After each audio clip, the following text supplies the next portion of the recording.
Put some sweet paprika, chili flakes, coriander seeds, turmeric powder, fenugreek seeds, and some freshly grated nutmeg in the pan and heat it up for a couple of minutes to release the flavours. Now we don't want to dry roast this for too long because what will happen, it will burn and we'll get a bit of flavour. What we really need is just to open up the aromatics in the spices so we get a really lovely fragrant smell coming off there, and that's when we're going to pound that in the pestle and mortar. Once the spices are ready, I spoon them into the mortar and add some finely chopped ginger and garlic. Then I throw in a little bit of salt and pound everything together. I put in some tomato paste and stir. Now that's the base of my tandoori paste. What we need to do is mellow that out a little bit, and what we're going to do is put some sour cream in there and some yogurt, so let's get cracking. I then transfer the mixture into a large bowl, add my sour cream and natural and sweetened yogurt.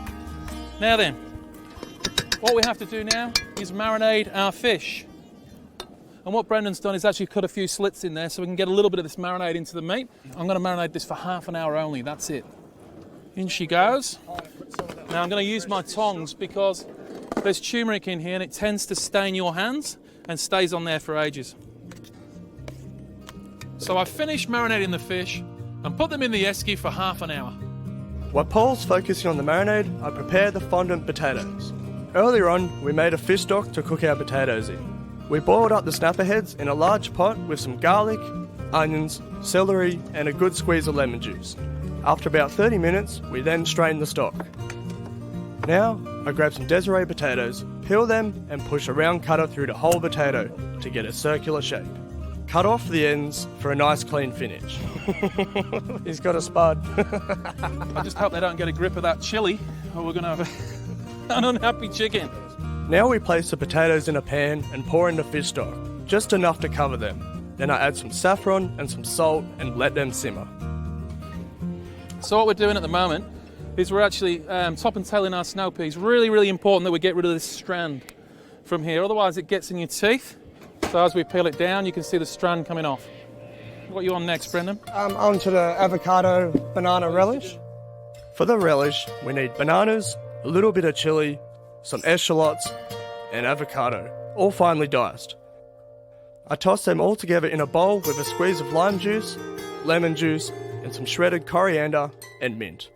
Lightly toss them all together.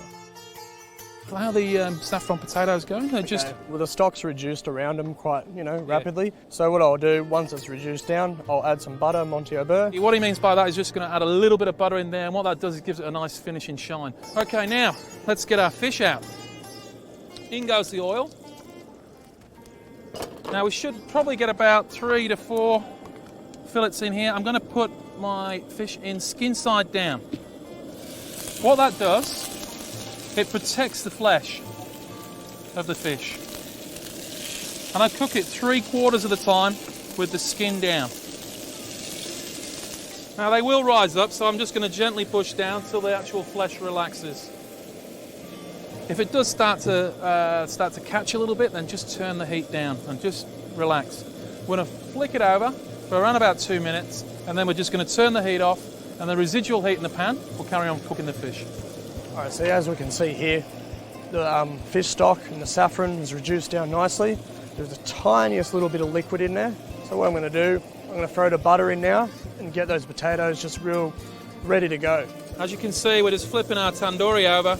Lovely colour, lovely caramelisation. That's what we're looking for. And again, beautiful. Okay, and now I'm going to turn the pan down. It's important we turn it down now. It gently cooks the protein. So I'm just going to taste some of this liquid.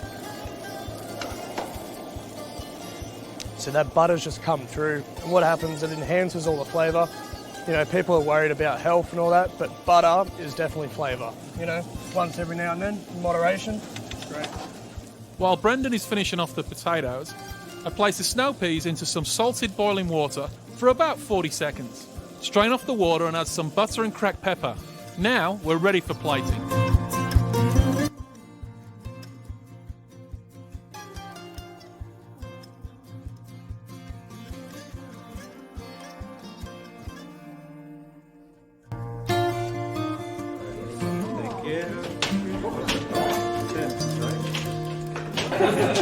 Before we do, cheers.